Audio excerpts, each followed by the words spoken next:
पिछले कुछ दिनों से इस नगर में कुछ उथल पुथल सी चल रही थी और उन्होंने जनता को आरोपित कर दिया, पार्षदों को आरोपित कर दिया, नगर विधायक को आरोपित कर दिया। खड़ा होकर वो नाले की गहराई नापते थे, आज कहाँ उनकी मीटर चला गया।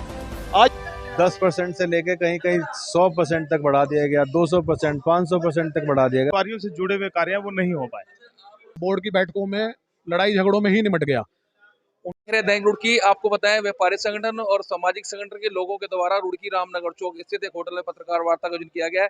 आइए जानते हैं क्या कहा। जी, पहले तो आज मैंने पहले भी कहा कि ये जो पत्रकार वार्ता हुई है, मैं पहले तो सबका धन्यवाद इसमें आपका करना चाहता हूं।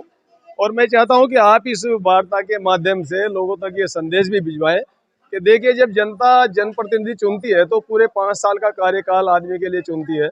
बहुत ही समर्पित होकर सीधी सादी जनता ने उस समय तन मन धन से समर्पित होकर चुनाव में सहयोग किया था। और आज हमारे जो पूर्व मेयर, ये भी तो कहूँगा, क्योंकि उन्होंने जब इस्तीफा दे दिया है, आज उनको जो है चुनौतियों का सामना करना चाहिए था और उन्होंने जो है अपनी हिम्मत हार दी।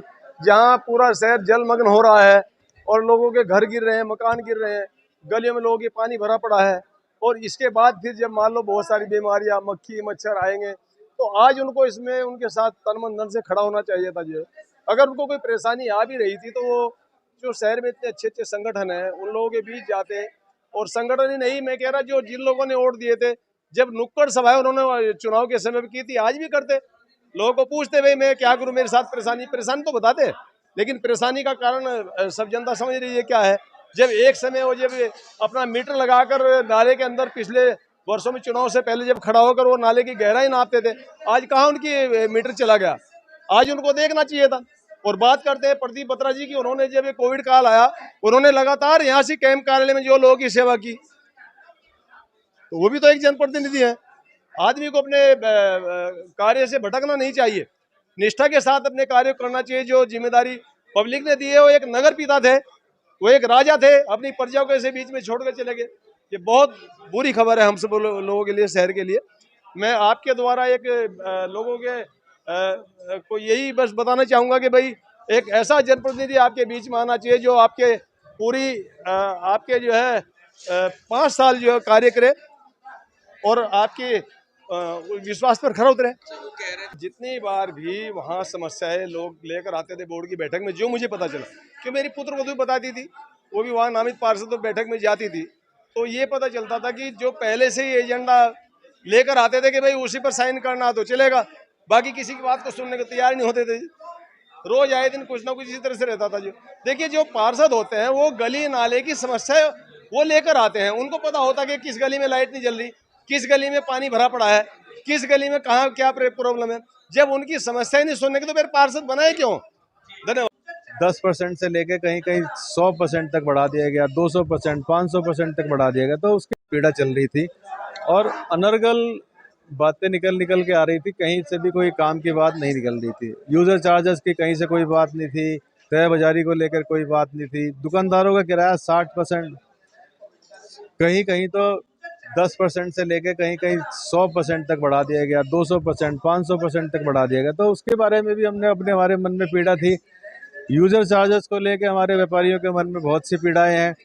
हमारी किसी पीड़ा के बारे में कभी भी नगर निगम के स्तर से जब कोशिश की गई, तो गौरव गोयल साहब को उस वक्त ये भी देखना चाहिए था ना कि मैं भी व्यापारी वर्ग से आता हूँ, व्यापारियों की समस्याओं के बारे में मैं भी ध्यान करूँ। शहर की सड़कों के संदर्भ में जितनी भी जहाँ की भी शिकायतें हमारे सक्षम में आती हैं, जहाँ से हमको लोग रहते हैं, नहीं तो हम लोग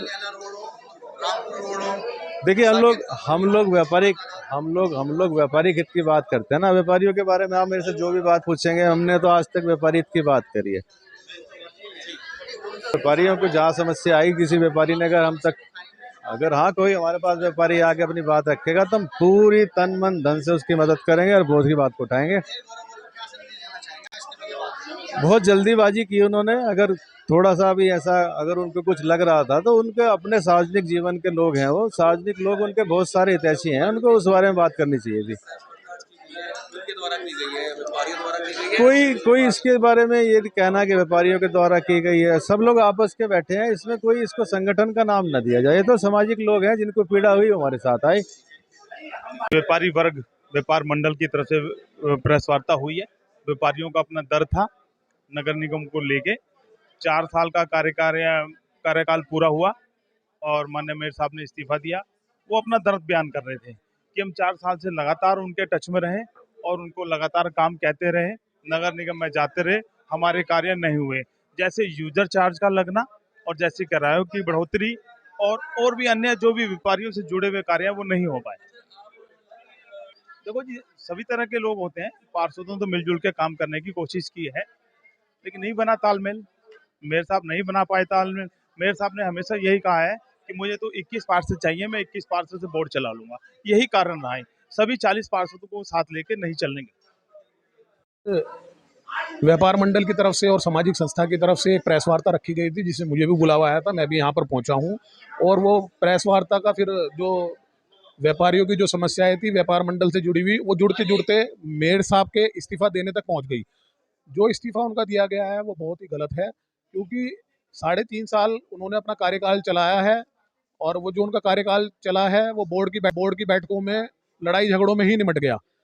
उनका कहना यह है कि मैं गलत बात को सहन नहीं कर सकता, और पार्षदों का कहना यह है कि हम अपनी जगह सही थे। पार्षदों का कहना यह था कि मेयर साहब इसमें कमीशन ले रहे हैं। मेयर साहब का कहना यह था कि जितने भी अधिकारी हैं वो कमीशन ले रहे हैं। घूम फिर कर गोला एक दूसरे पर फेंक दिया गया और इन्होंने परेशान आकर के इस्तीफा दे दिया गया। मेरा ये मानना है कि इस्तीफा इतनी जल्दी उनको नहीं देना चाहिए था।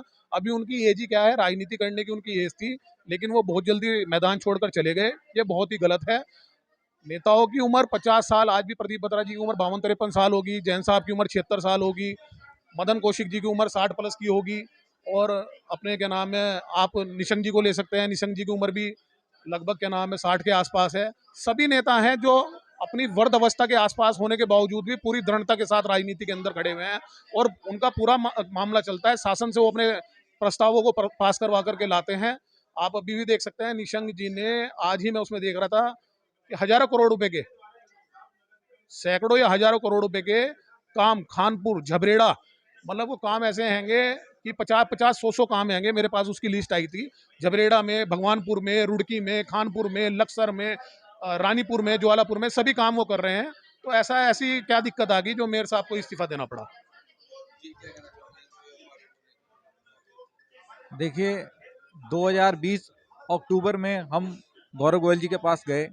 हमने उनको कहा कि हमारे बाजार में दुकानें सड़क से नीचे आ गई, दुकानों में पानी भर रहा है, इन सड़क को उखाड़ के दोबारा बनाया जाए। आश्वासन पे आश्वासन, आश्वासन पे आश्वासन, आज भी वो सड़क गड्ढों से भरी हुई ऐसी की ऐसी है। तो व्यापारियों का दर्द है, व्यापारी परेशान था, यूजर चार्ज लगा दिया, लोग आके जबरदस्ती वसूलने की कोशिश करते हैं। तो व्यापारियों की पीड़ा हम लगातार उनको ज्ञापन दे रहे हैं, लगातार उनको बोल रहे हैं, तो उन्होंने हमारी पीड़ा को ना समझा, वो अपनी राजनीति में रहे और धीरे धीरे जनता का जन समर्थन खोते चले गए। व्यक्तियों के द्वारा ये प्रेस वार्ता की गई है।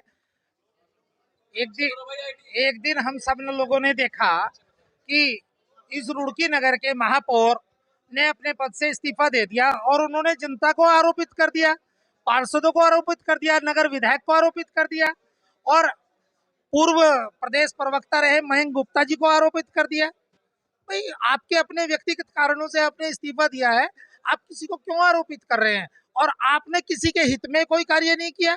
आप चाहते तो हित में कार्य कर सकते थे। 4 साल में उनकी कोई उपलब्धि इस नगर में नहीं है, शून्य है।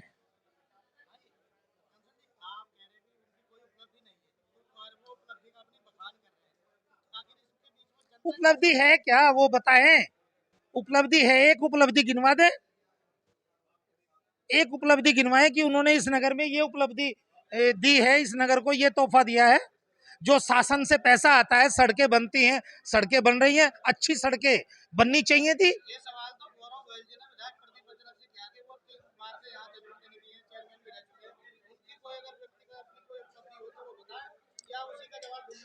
भाई, प्रदीप बत्रा जी 3 बार से विधायक हैं, उसका जवाब वो यहाँ उपलब्ध है, वो दे सकते हैं।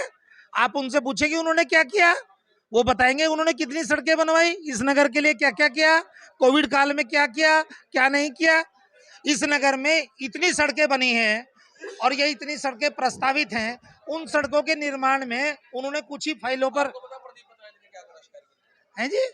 हाँ, व्यक्तिगत रूप से पता, बहुत सारी सड़कें बनाई प्रदीप बत्रा जी ने इस नगर की है जी। एक सड़क तो मैं जहां खड़ा हूं, ये रामनगर के चारों ओर की ये सड़क बनाई है, मेयर साहब ने भी उनके कार्यकाल में बनी। उन सड़कों की हालत क्या है? एक बात सुनो, एडीबी ने यहाँ से काम किया 250 करोड़ रुपए का, एडीबी से आपने हैंडओवर लिया, उस हैंडओवर को लिया उस समय उसके नगर निगम ने हैंडओवर क्यों लिया? अगर उनकी उन सड़कों की हालत जो 90 किलोमीटर सड़क एडीबी ने बनाई, वे सड़कें अगर खराब थी तो हैंडओवर क्यों? हाँ, लिखित में दिया, मेरे पास है, मेरे पास लिखित में है, मैं आपको उसको वो चिट्ठी की कॉपी दे सकता हूँ, अभी है नहीं मेरे पास, वो मैं आपको कॉपी दे दूंगा। एक मिनट बात सुनिए, आपको अगर चाहिए कि मैं आपको कॉपी उपलब्ध करा दूंगा, मना तो ना, मैं भाजपा में हूँ भाई।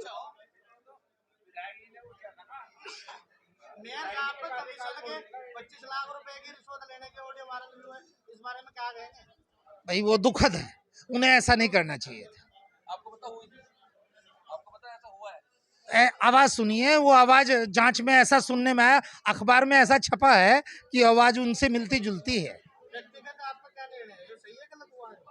ये जो उन्होंने इस्तीफा दिया, उन्हें इस्तीफा देके भागना नहीं चाहिए था।